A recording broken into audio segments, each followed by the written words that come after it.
Hi, welcome to the Oxbridge Formula. Today we have with us a St. John's student at Cambridge who's going to be telling us a little bit more about life at his college and why he applied to his college. So first, would you mind telling me a little bit more about yourself?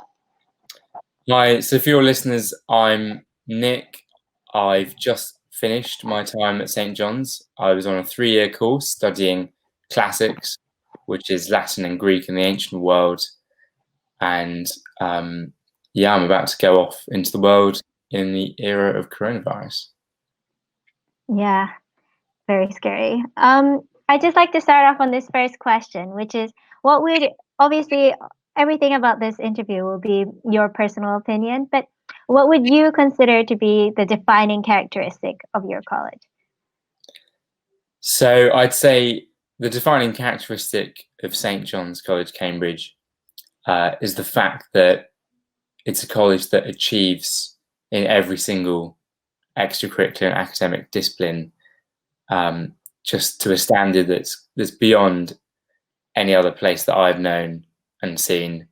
But it does it while being a really friendly place and a place where anyone can get involved in any of those extracurricular or academic disciplines, whether it be music or sport, or just getting more passionate about your subject itself. Yeah, that's a glowing endorsement of your college. In what ways do you think you have been pushed to excel at your best? So I've found that while I've been at the college, I've been able to not only continue loving my subject, and that's been enabled by the fact that the staff, they're incredible. We have world-leading professors and a superb library. But it's also been enabled by the fact that at the same time I was able still to do my music. I play the saxophone, and I ended up running the college jazz orchestra that we actually set up when I was there in my first year. I was able to keep doing my sport. So I played rugby and lacrosse for the college, but I also swam with the university, and I was still able to go along to all sorts of other events as well. And I think St. John's enables that sort of multidisciplinary approach to student life. And at the same time, if you just want to focus on one thing, it provides a great infrastructure for that as well.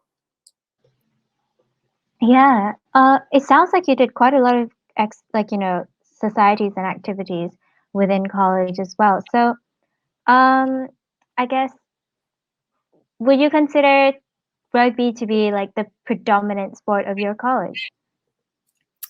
The college is well known for its rugby team, but it's by no means what it's most well known for. They also have a really well known rowing team. It's called the Lady Margaret Boat Club. And actually, the word blazer to describe a jacket that you wear to formal events comes from the rowing team's blazers, which are this bright red colour, which is the colour of the college, because they're blazing red, I guess. But no, the college has pretty much every sport on offer at college level. And then obviously a lot of students then take it to university level. And the thing that I'm sure we'll get onto, but that is superb about John's is the fact that it offers incredibly generous grants and funds to students of all backgrounds. So when I was, for instance, doing university swimming, John's was always able to reimburse a lot of my expenses that I accrued through doing that, whether that was paying to subscribe to the pool times so we could go and train, or whether it meant getting kit or traveling to competitions. Wow, that sounds pretty generous. On that note, how would you rate John's financial support system? So my knowledge of student support systems in other universities and in other colleges, I'd say that John's has one of the best imaginable ones in the current system we have. Actually, I'm just going to close my door because there's planes going over. I'll restart the question. So Yeah, sure. run with the Heathrow flight path. Do you want to just say the question again and I'll start again? Yeah, what was it? Yeah, on that note, how would you rate John's financial support system? So I'd say compared both to other universities and to other colleges in Oxford and Cambridge, John's has one of the most generous systems of student support. Not only are there all sorts of hardship grants and sports grants and also learning and research grants that are accessible to all students, there are special ones. So they have a program called the Studentship Program, which helps low-income students pay for pretty much their entire university experience. And that goes hand in hand with the university-wide funds as well. And they also have extremely generous travel grant, funds and grants. So regardless of what subject you do, there'll always be a grant available. I'm a classicist, and there are specific funds for travelling to the ancient world to do archaeological research. There are ones for doing mountain climbing or researching in various parts of the world or in the UK. So in pretty much every aspect of student financial support, John's is first in class, I'd say.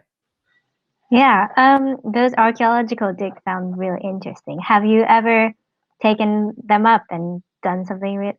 What's been your best, what's been your best experience from something that's being funded by John?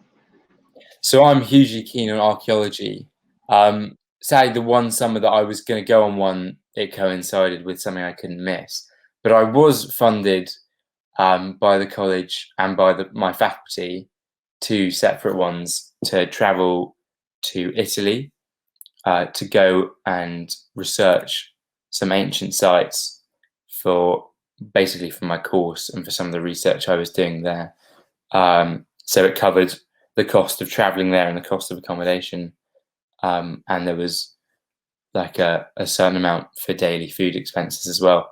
So it was hugely generous, and not only did it allow me to really get to grips with the places of subject study that I was doing. So I ended up in the city of Rome, which I'd never seen before, which for someone studying the Roman world is obviously quite essential and quite eye-opening.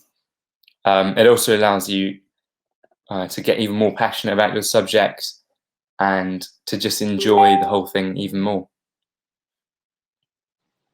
Yeah, I just wanted to focus a little bit more about the answer you gave before, which was about activities and societies in college. What would you consider to be the most unique society in college? That's a good question, because there are so many societies.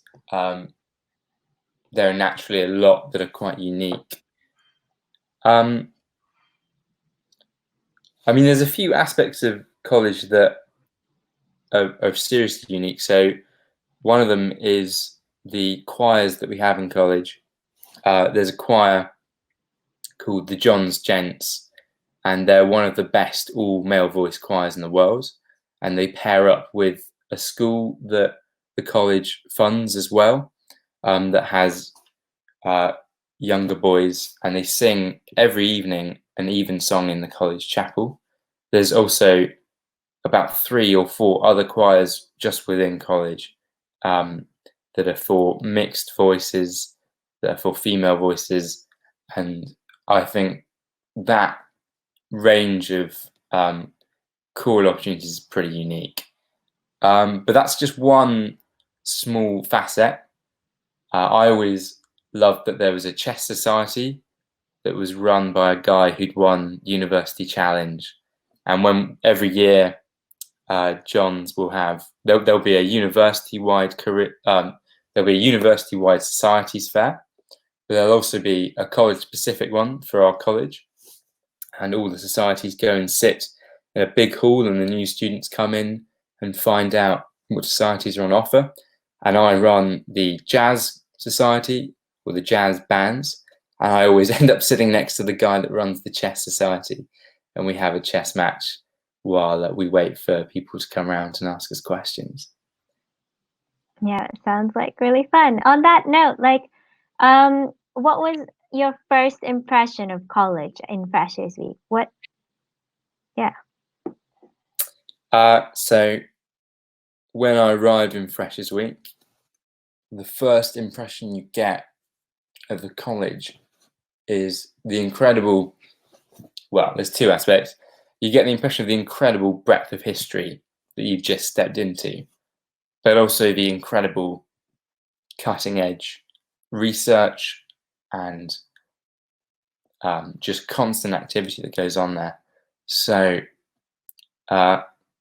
you kind of get that sense of it because you walk through the college and you enter usually through the front gate, and you immediately step into this court that was built over 500 years ago now, and you're met by the chapel, by the Bridge of Sighs, by the old library, and that first day you also all are wearing your gowns because you have your matriculation ceremonies. So there's the whole college photo of all the new intake, and you also go to the Master's Lodge, which is this Victorian red brick building where the Master of College and their spouse live.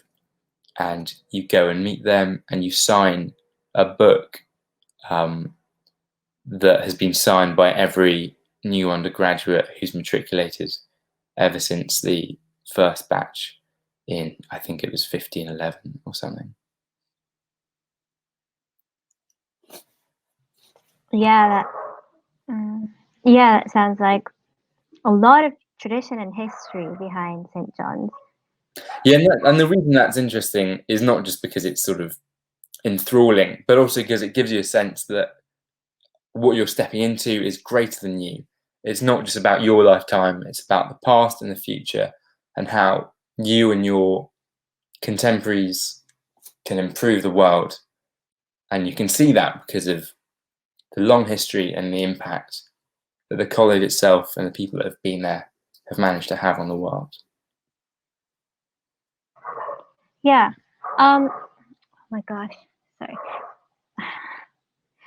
And on that note, like, clearly the Johns has a really rich and long history, and there's a couple of traditions that I've never heard of, that book signing tradition. What would you consider to be the like most interesting or funniest tradition that Johns has? I was always amused. We had this very old fellow who was a professor of classics, who was pretty legendary. And whenever I was in the formal hall, which is where you can dine in the evenings, and he happened to be there, he'd always call us up to high table, and he was the head of the cheese selection committee. So the fellows, however many times a term, will have a cheese board that comes round after they finish dinner, and he was in charge of choosing what cheeses should be there. But I mean, that's just a funny quirk.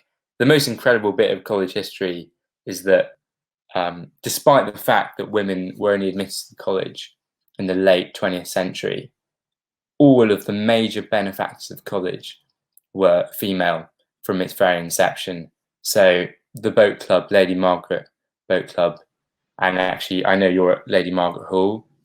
They're both named after the same lady who founded our college, who was the grandmother of Henry VIII and the mother of Henry VII, and was the most powerful person in England at the time. And it was her endowment that allowed so many people to be educated. She's the one that gave the wealth to set up the college in the first place. And likewise, there's the Countess of Shrewsbury, I think about 150 years later, again, a major figure in the UK, and despite the fact that at the time women weren't even allowed to study there, it was women who were enabling this incredible research and education that went on even then. Yeah, that's a nice tradition to have. Very powerful female benefactors. Um, Yeah. it seems like there's been a lot of construction and building work that has gone on over the years because of these benefactors and different donors and endowments. But how would you describe your college grounds and facilities? So St. John's has some of the best grounds imaginable in Cambridge, not only because it's right in the centre of Cambridge, but because even its playing fields are right next to the college. So not only do you have 4 or 5 magnificent old courts, but there's also a new block where they house all the first years that is very up to date and has very modern facilities. There's an incredible library, and there's also these enormous fields basically where you can just go and relax in the summer. The best thing is that the River Cam passes through the college, and next to it is this area known as the Backs, which is a huge stretch of greenery with some very ancient trees on its edges. And in summer, everyone's allowed to walk on it. There's rules about how fellows have to walk on it in the winter terms. I think it's mainly just to keep the grass looking nice. But in summer, everyone's allowed to go out there. And me and my friends spent 3 really happy summers playing frisbee out on the Backs in the middle of ancient Cambridge, and it's a pretty incredible feeling. Yeah, one thing I find myself jealous of Cambridge is the fact that their river runs right through the towns and dissects like a lot of the colleges, which I've never been to Cambridge, but I can imagine it would be so beautiful. Yeah, and the college actually has these boats known as punts, and the college owns a few, and you can take them out in certain times of the year with your friends, and you can go down the river on a punt. And that's one of the few colleges where you can do that as well. So there's lots of little perks that you wouldn't think of even that are just there. Yeah. And then like your college is on the riverbank, but in what ways would you consider John's to be a well located college? So John's is in pretty much the middle of what you might consider Cambridge, and it's located near quite a few of the faculties. So the mathematics faculty is basically on the far end of it. I've forgotten the name. It's been such a long summary. Where the humanities are based is also nearby. The thing about Cambridge and a lot of universities is that although there's a sort of quasi-campus, a lot of the faculties are quite spread out. So a few of them are still quite far away. But in terms of just being in the centre of town, you're right next to a lot of the other old colleges. You're right next to the Sainsbury's, known as Mainsbury's, which is quite essential. And you're near all of the sort of event venues as well, where you might go listen to music or see drama. The ADC, which is the student theatre, is opposite the college. So it's just very central, really. Yeah. Then like what's been your record time from college to lectures? So I was in, it's called the Sidgwick site, which is where the humanities are and classics is.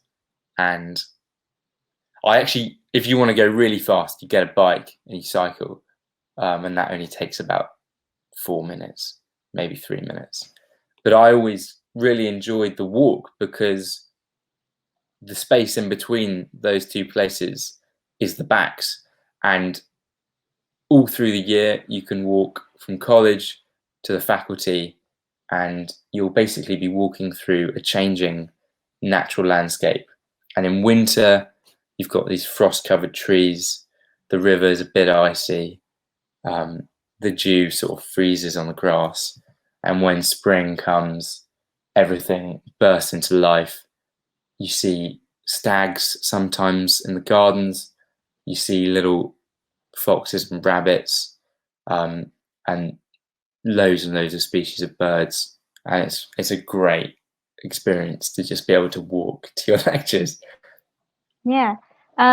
What's one place that you go to that's quite far away from John's? I have to have a think about that. Well, so when I was at college, the last 3 years, I've been swimming. Well, for the university second team, and we train usually 3 or 4 times a week, which isn't that much for swimming actually. But it's always at places which are quite far away. So the 3 swimming pools in the Cambridge area are situated sort of on the outside of what you might consider central Cambridge. So 3 times a week, quite early in the morning, 6:30 or 6, get on my bike and cycle off. And in the winter, it's pretty cold, so you have to really wrap up. But it's always quite refreshing.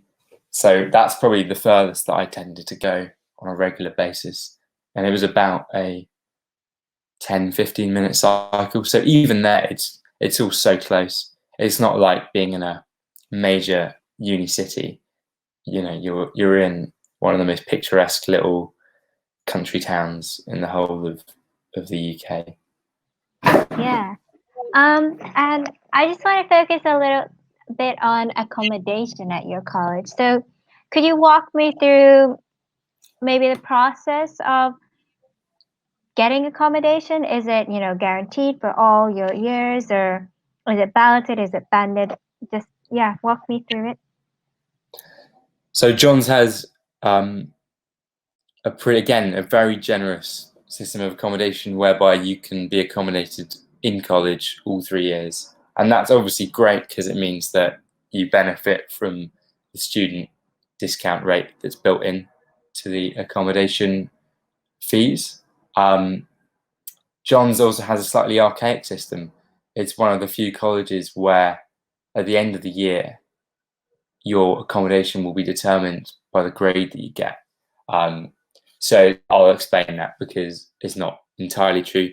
So in John's, each year there's a ballot for the accommodation in college, and it's randomized first, and then anyone who's got a first in their exams each year is basically bumped to the top of that randomized order. So you get first pick of the rooms, and at some point in the summer, everyone's given a time slot to log on, and you go onto the room system, which is this online intranet website, and you pick a room. And beforehand, you're able to basically look through, and lots of the students who've previously lived in the rooms would have left reviews, and you can click on each one, have a look at the photos, see what people have said about it. So it's a very transparent system with an extra little twist of incentivizing people to work harder, basically. And do you want me to explain the different types of accommodation? Yeah, maybe. I think first years generally choose to live in like one location, just like that kind of stuff. Yeah. So obviously they can't do that grade thing when you haven't even been to the college. So the very first time you get given a room is before you've even arrived. And all first years live in one of 2 places, but they're both very close by in college. One is a modern building known as Crips, which was built, I think, in the 70s, but has since been refurbished. And the rooms are done to really high spec. A lot of them are even en suite. And they're sort of divided into staircases, and all of your year group pretty much will be there. And about a quarter of the year group will be in another court, which is nearer the front of college.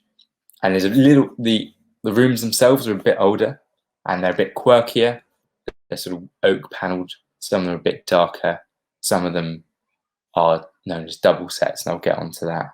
in a minute, probably. But it's all really good accommodation, and if you go into John's, you can be guaranteed that you'll have better accommodation than most of your peers at any other university or any other college. Confident words. What's the double set? So a double set is what a lot of students then go on to live in their second year. You don't have to. So I actually lived in a house that was owned by college with 5 other friends, but a lot of our friends went in these things called double sets, and the way they work is it's like a sort of mini apartment where there'll be 2 rooms, each with a bed in, that are and 2 people basically live in each double set, and you sort of agree beforehand that you guys might live together, and then when you ballot for your rooms, you do it together. But often the bedrooms are sort of connected, and there'll be maybe a bathroom or a mini kitchenette that you have to walk through one bedroom to get into the bathroom, for instance. So in my final year this year, I lived with one of my friends in a double set, and we had a system like that where he'd have to walk through my room to get to the bathroom and kitchen. And it's obviously quite intimate, so you get to know the other person quite well. And you wouldn't do that really, I suspect, unless you knew the other person quite well. The double sets for first years are slightly different. They only have a shared entrance room, and the bedrooms kind of come off the sides, so they're basically their own rooms. Yeah. How would you like say your first and second and third year rooms differed from each other? So in first year, I got pretty lucky in the randomised ballot, and I got put near the top. So I managed to get a room that was en suite, and it was really nice. The furnishings are very modern. The kitchen's shared, and it's just down the hall, and it's all quite sort of almost sanitized because it's so modern compared to the rest of college. Then in second year, we went and lived in a house, and the Johns houses are all very nearby. A lot of them are on the same central side of the river, and I was living in a house that was actually 2 houses combined. So we were a house of 6, and our other friends were in the one next door that was a house of 7. And we all had a huge shared kitchen in the basement, and it was great fun because you're living with a lot of people, and you kind of learn what that's like. You've got your own front door. You get a bit more independence because you're not under the eye of the porters, who are the basically college security staff, but also your friends who sit at the front desks of the college, but who will make sure that there's not too much noise after certain times in the evening. And then in third year, I was in the oldest part of the college in a very old double set.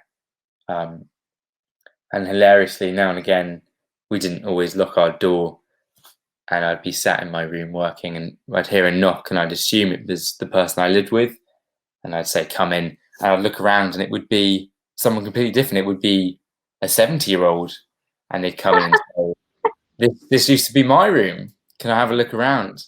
And that's one of the fun quirks of it, that you get people who come back to college to visit, and they're interested in seeing, what are the students like nowadays, and they will just go and knock on, if you're in that bit of college, your door, and say, "Hi, what does it look like now? Is my name still carved into the wall?" And it is. So yeah, which I always found quite amusing. Yeah, wow. That's a pretty funny story. In terms of kitchens, I know when Cambridge students say we have kitchens, kitchen standards differ, shall we say, quite differ amongst colleges. So can you actually cook your own meals at John's?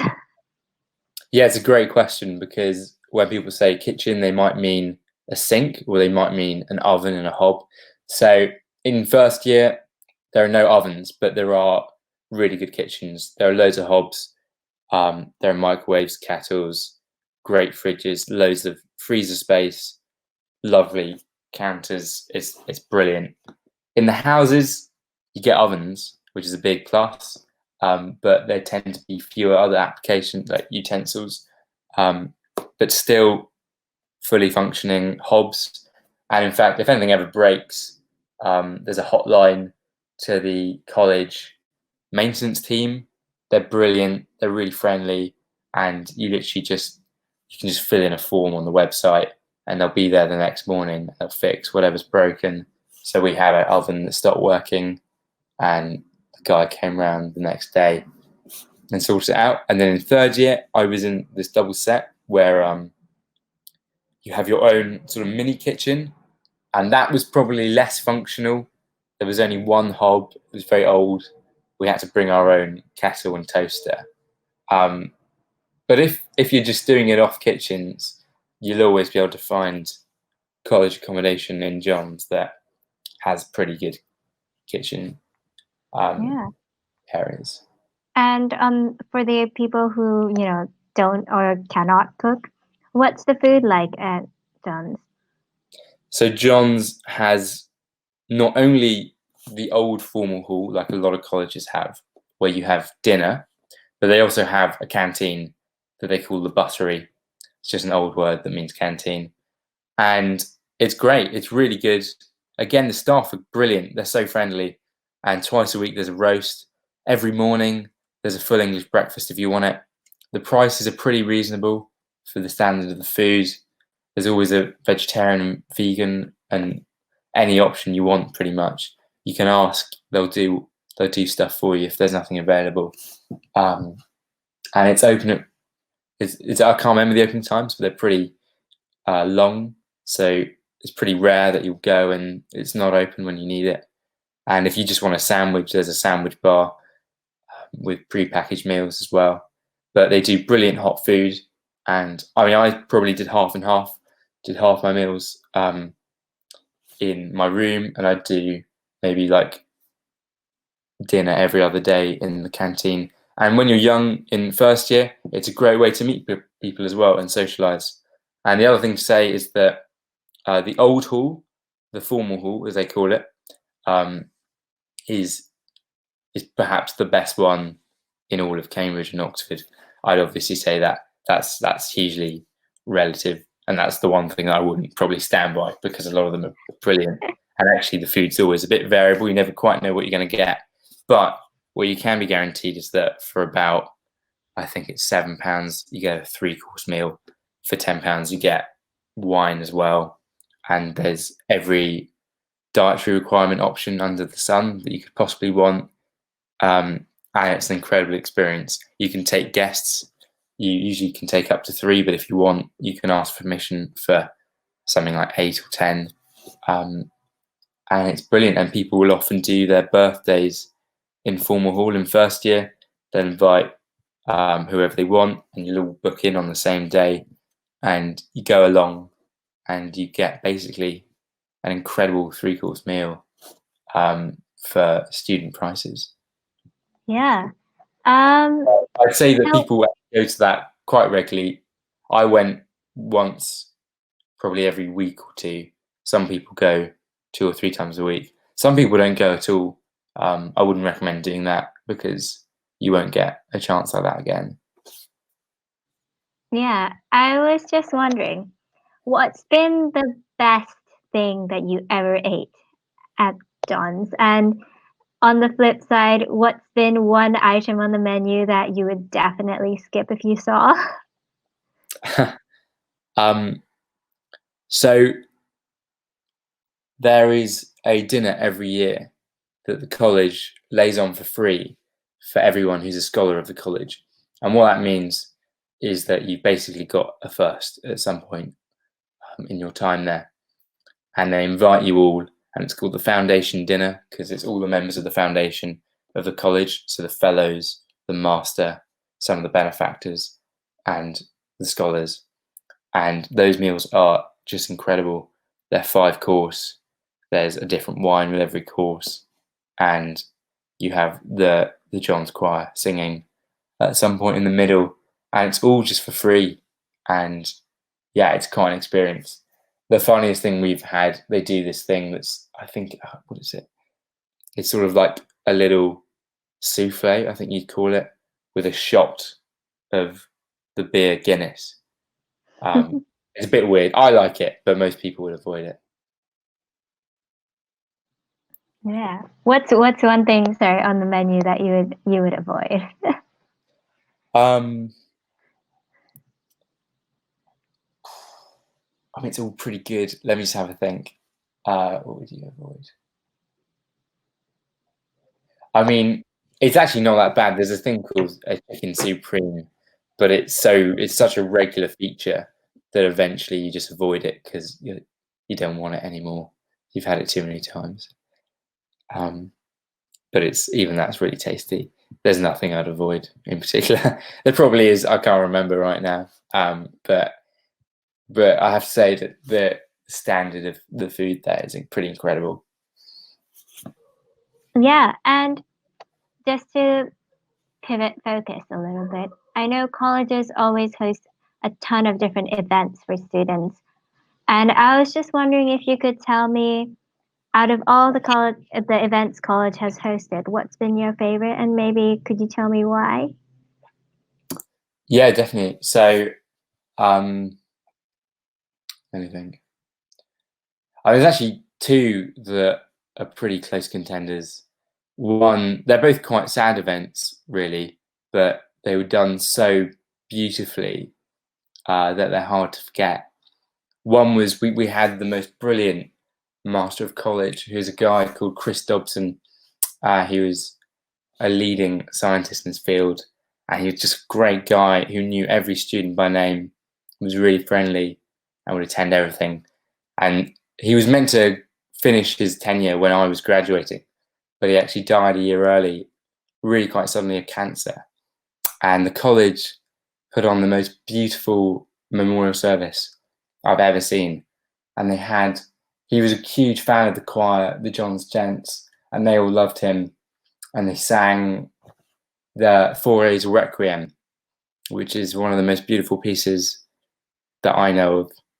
And it was a ceremony that went sort of over 3 days. The students all went to one, they had all of his colleagues at another, and they had another one just for general people to attend. And it's in the college chapel, and it's a beautiful sort of setting for that sort of service.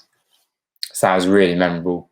The other one was the centenary of the First World War on Remembrance Sunday.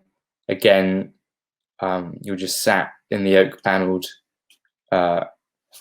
seating on either side of the chapel, and there was a reading from a guy who'd been at the college, and again the choir was singing, and it's just so beautiful.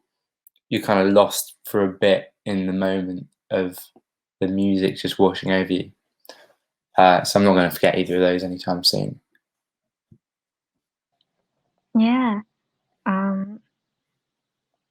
Your college, I've seen pictures. It has a really beautiful chapel, so I can imagine why that's like very, strong memory. Yeah, and it's something you never expect really when you arrive, because you don't think that random, choir services are going to change your life, but you turn up and it's there. It's this free, world-class music, beautiful events, and incredible architecture, and you can't help but just go and be impressed and start to feel a part of it as well. Yeah. I also know that there's May balls, which are a pretty standard tradition in Cambridge. How often does your college hold them, and what's been your best memory that you've made then? Yeah, so if I was a normal person, my favourite event would have been the May Ball. And I mean, the two that vie for the top spot in Cambridge are John's and Trinity. They're the two largest colleges, and they're next to each other. And we both do a May Ball every single year. And obviously it hasn't happened this year because of the very unusual pandemic circumstances. And yeah, it was really quite sad because we were meant to have our final exams, our final term, our final May week, and it hasn't happened. But in a way, it doesn't matter because it's always a bit of a cherry on the top. It's that extra privilege you get at the end of a Cambridge year. Yeah, you've worked hard, you've had the joy of being in a beautiful place all year with incredible people, and then they throw a party for you. It's incredible. And it's like unbeatable, really. And the fact that we got to do it twice was more than enough for me to have enjoyed it. And the most memorable bit for me, there's two bits. Like I said, I play a lot of jazz, and our jazz band always do the first set in the old court, and we sit for an hour as all the guests come in, and we play these huge big band tunes. And right at the end, the Mabel goes on all night. I'm not sure if I've described it adequately. It's a huge party. There's fireworks, there's food, there's drinks just on every corner, and you basically pay for a ticket, and you can often get another ticket for a friend, and you go along and enjoy the event. And at the end of the night, as the sun comes up, in the old formal hall, they do a thing called a ceilidh, which is a type of Gaelic Scots dancing. They get a ceilidh band on the sort of raised bit of the formal hall. They play a load of tunes, and they teach you, as you're sort of sleepily wandering about, how to dance. So they'll read out, they'll sing out the movements you have to do, and it's incredibly easy to pick up. And it's just the most amazing feeling to suddenly be dancing with a whole load of strangers that you never knew before, in black tie. It's quite a formal event, and I'm not actually sure how the bursary schemes work for buying tickets, because they are pretty expensive things, and I think a lot of people go into debt trying to get them. But there will definitely be schemes available for that as well, because it'll vary from ball to ball. And a lot of people, so I worked at one or two. So what a lot of people do is they're all through May week, which is this week after exams finish, at the end of the final term of the year. A lot of colleges put on these things called May balls that I was just describing, and a lot of the students will sign up to work at them, either as like bartenders or litter collectors or whatever, just constructing stages and stuff. So I did a few, but a few of my friends did enough that they could then pay for their tickets to the other ones. But my understanding is there's also ways of getting the tickets subsidised. So worth looking into, because they're not an event to be missed. You should definitely try and go once if you end up in one of these colleges. Yeah. And then the Mayball sounds like absolutely amazing. But I also want to focus on maybe a little more low-key event, which are college bops. So what are your college bops like? And maybe can you tell me, like, you've been there for 3 years, so what's been the most interesting theme that you've been to? Yeah, I mean, they're probably not the shining glory of college. We call them ents. It's the same thing, a bop and an ent. It's sort of like, it's a bit like a little disco. And to be honest, it's pretty lame, but they're great fun. And as long as you're not teetotal, because a lot of my friends actually don't drink, so I imagine they're not really that fun. But it's just blaring music. There's a lot of quite cheap alcohol, and there'll always be a theme. So it might be a sports night, or like a beach night, or whatever. There's been some wacky themes, and I honestly can't remember them. One of my friends was running it for a while and came up with some really quite obscure ones. But they are good fun. They're a good way to meet more people, although often it's quite hard because the music's too loud. I wouldn't big them up as the highlight particularly, but they are good fun, and John's does them quite well compared to most places. I also want to, like, I noticed that you said bops might not be the best experience for people who don't drink, but in your opinion, do you think college, like, sufficiently caters towards hosting events that will be enjoyable for people who don't drink. Yeah, absolutely. I mean, that is probably the only event where that would happen, and it's not one that you'd be particularly missing out on. Most of college life is centered around obviously learning, but most of the fun events are centered around having fun through doing things with people, listening to music, dancing, whatever that might involve. There's one incredible event every year that the college choir runs, again in May week, and it's a garden party. The college has these two very nicely kept gardens at the back, and one of them is where the choir do a sort of open outdoor event once a year where they sing their favourite songs, and a lot of the old choristers will come back for the day, and at the end they all sing a song together, and it's a great event as well, and that is all about music and just enjoying the natural outdoors. Yeah, so I think there's a sort of plethora of events you could want to do. Yeah. I can name a few more actually. Let me think. So there's something called the John's Picture House, which happens every week, and it's a sort of they'll buy the right to screen a film that's just come out. So this year we had Little Woman, 1917, Parasite, those sort of things. There's plays put on a lot of the time, especially the ADC, which is opposite. That's actually a sort of for all of Cambridge, but every single night in Cambridge there will be 3 pretty world-class plays going on. It's hard to overestimate just how good the standard of stuff is. There'll be a Shakespearean play, there'll be some sort of play written by a student, there'll be a musical pretty much every single week, and there'll be some sort of one-man, one-woman shows going on in some of the smaller theatres around college and around the university town. And there's also just so many talks every single day on, any aspect of science, any aspect of literature or history. At the Cambridge Union, they get very well-known people to come and speak. But even just at normal societies, you literally can't do it all. There's too much for any one person to even do a fraction of. And in some ways, it's quite frustrating because, they're 8-week terms, and every night you're busy, but you've still missed all these incredible things that you couldn't go to.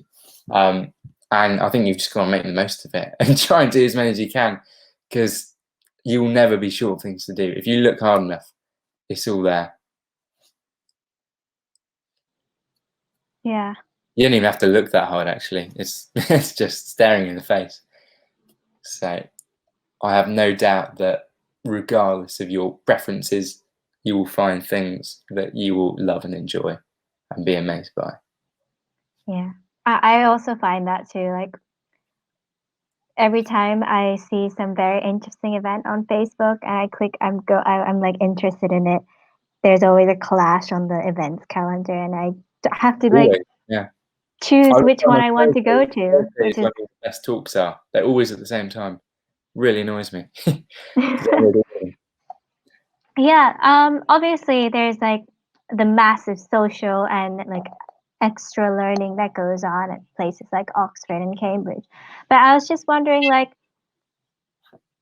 everyone has to study their subject as well. If I was, entering St. John's and I went to the library, where would I find you? So the John's Library has 2 parts. There's an old library, which is basically just an archive, and it's the original library. It's pretty impressive, but it's more like a museum. People don't really go in there. You can if you want, and you can also request some of the ancient manuscripts. Not many people do, but I've done it quite a bit because I'm interested by them. And the main bit, you walk in, and there's an enormous 4-story library with a basement, and any book you could want is either there or in a library nearby, or the librarians will just, each subject has an amount of money it can spend on books each year. You can just go up to the front desk and say, this book needs to be in this library, and 90% of the time they'll get it for you, and it'll be there 2 days later. I personally like to sit on the top floor. There's a view over Cambridge from the top floor, and there's one of the fellows has a bird feeder, and I quite like bird watching as a sort of pastime, and you see so many species of songbird flutter past, and it's quite distracting in a way. I'll be trying to read, my book, and a load of goldfinches will fly past. But alternatively, I'll be in the classics section. There's a whole bit just for classics, and that's on the first floor. Or now and again, if I quite like when I'm revising, you'll sometimes need a computer. There's great printing facilities on a couple of the floors. And there's also sort of rooms where you can sit and talk. So me and my friends, when we were revising last summer, we all went to one of the conference rooms, and about 8 of us were sat around the table, and we would sort of sit there for a few hours and do some like collective learning and then work on our own. And perhaps weirdest of all is the basement, where they keep sort of the books that don't get used very much, and classics being quite an old subject. A lot of the books that you still actually need get put down there because they look very old, so people think they should go down there. And I often find when I'm learning the language, like Latin, for instance, if you're reading a text that's a poem, a poetic text in Latin, I like to read it out loud. And you obviously can't do that in most libraries, but I will go down to the basement of the library. I'll close the door. No one will come in, and the door is this huge thing you roll across, and it's completely soundproof. And I'll stay down there for an hour or two, just reciting the poetry as I try and understand it. And you're surrounded by these ancient books. It's quite incredible. Wow. Your library sounds massive. I'm getting the impression that a lot of a lot of the things that are unique and really good at John's is basically the result of John's like massive endowment. I don't know if that's the right impression, but yeah. Well, I think it definitely helps the fact that they're able to, and it's not just the fact, so they don't even have the largest endowment of any college, but they are the most generous with it. So a lot of colleges with larger endowments don't spend as much per student, but John's has this rich history of giving back and investing in their people, and they will happily, if they think it's going to make you a more well-rounded person, if it's going to help you study and do research that's going to matter, then they'll invest in you, and they'll invest in the facilities. The only facilities they haven't done that with yet are probably a few of the gym. They have a gym in the basement that is probably in need of a redo, but they have such incredible other sports facilities that you can't really complain. Yeah. And I just want to focus on a couple of things actually. But firstly, in what ways does John's, do you think, support student welfare? So John's has a great JCR. Each year, the student body elects some representatives to sit on the JCR, which is like a student council, and they liaise with the people that run the college. And they have a variety. So there's a sort of president and a vice president, but then there's a women's officer, an LGBTQ plus officer, an access officer, sort of sports facilities officer. There's sort of a variety of different positions, and they sort of hold the college accountable and also make sure that there are all these great resources on offer. And in terms of welfare, in a broader sense, you've got your academic tutors. So in Oxford, you call it a tutor. We call it a director of studies, and that's someone who helps you manage your workload. And they tend to be a professor who does your subject. They will be a professor who does your subject. Mm-hmm. John's will always be someone at your college, and you'll meet with them pretty regularly.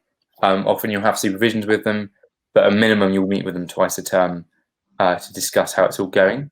In addition to that, you've got what do we call them? We call them tutors. So you've got a tutor who's basically your pastoral care person, and again, twice a term you go. It might be a 5-minute meeting, it might be an hour-long meeting. They put out a form and you book in, and they say, how's it going at home? How you surviving?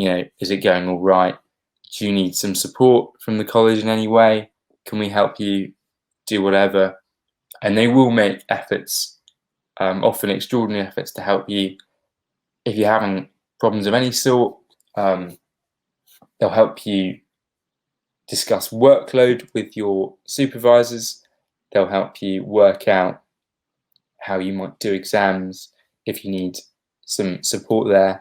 And there's also a system called intermission, which at Oxford is called rustication, which is where if for whatever reason you have to halt studies, you're able to take basically a year out to get back on your feet in whatever way you need to, and you can return to college a year later when hopefully you're ready again to study.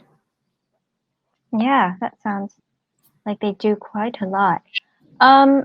Has there been an instance where you think particular college was particularly helpful to you with student support? I mean, if you're willing to share. If not, then I don't have anything interesting to share particularly, so no. But I know that when my friends have had stuff, they seem to have been pretty good.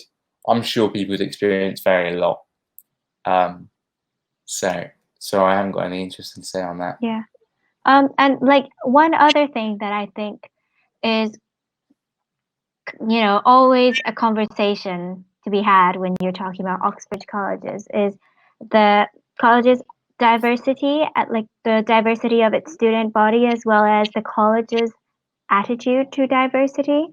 So, I mean, how would you rank John's on diversity out of a scale of 10, whether in terms of the student body or just like attitudes towards diversity? So in terms of attitudes toward diversity, I'd say they're really good. I'm not going to say 10, but they're 7, 8, 9. Mm-hmm. In terms of the actual diversity, I suppose it depends what you're measuring. I don't really have that to my fingertips. My impression is that it could probably go a bit further, but they're not doing badly, and the intake seems pretty representative, of wider society, at least from out of my friends. Another thing to say is that John's has an incredible history of, well, not necessarily of access, but of promoting not even diversity.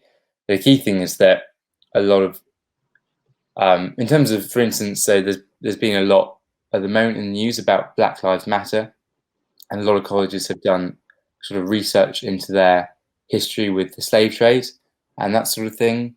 And one of the interesting things about John's is that a lot of the people who in the UK worked to achieve the abolition of slavery were actually students at John's or teachers at John's. So William Wilberforce and Thomas Clarkson, as well as a number of the politicians who helped push those bills through Parliament and enshrine them in law, were all members of the college. And the college has a big history of progressive, liberal. Sorry, I'm getting in front of. I might have to go in a moment. All right. So, Okay. Wait. Let me just think of a final question to ask. Yeah. Sorry. Do you have time for one more question? Yeah. No, I was just gonna tell it. Yeah. So, if you couldn't apply to this college, which college would you apply to? I mean, there's no college that is as good as this college, so I wouldn't recommend not applying to it.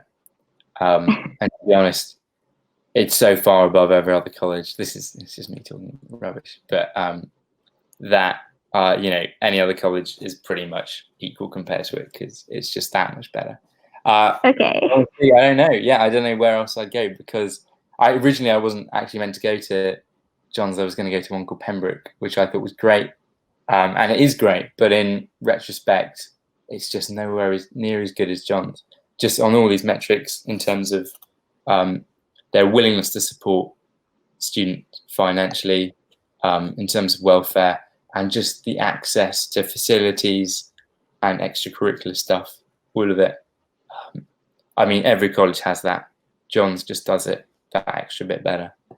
Okay. And then just I guess one final question is which college is most different, do you think, to John's? If I was being tongue in cheek, I'd say Trinity, because historically there's this huge rivalry. They're full of mathmos. I mean, we have a lot as well. The guy I live with is a mathmos and mathematicians, people who study maths, and I'd say they have a different outlook on life as not the people at the college, but the college itself. They're sort of driven purely by academic results. This is all stereotype, whereas we're driven by excellence in every sense of the word, not just did you get a good mark or not. Yeah, I mean, in real terms, they're actually quite similar, probably in terms of infrastructure. So it's most different probably to somewhere like Churchill College, which is, in terms of its architecture and its history, is newer and also has a lot more STEM students, and is in quite a different location within Cambridge, and probably has different priorities in terms of what students end up doing extracurricularly. But yeah, I don't know. Every college is slightly different, and none is really the same as any other. But they're all great, and wherever you end up, you're gonna have a great time. Yeah. Well, thank you so much for taking the time to talk to us about your college and your motivations for choosing it and why you like it so much. So I hope this will be very helpful. I'm sure it will be very helpful to people who will be watching. And yeah, thank you so much. Yeah, thank you for having me, and I hope it is helpful, and I hope that encourages people from all backgrounds to apply, because it's important that people do apply in order to achieve that diversity we're talking about. So I wish anyone who's listening, who's hoping to apply, the best of luck.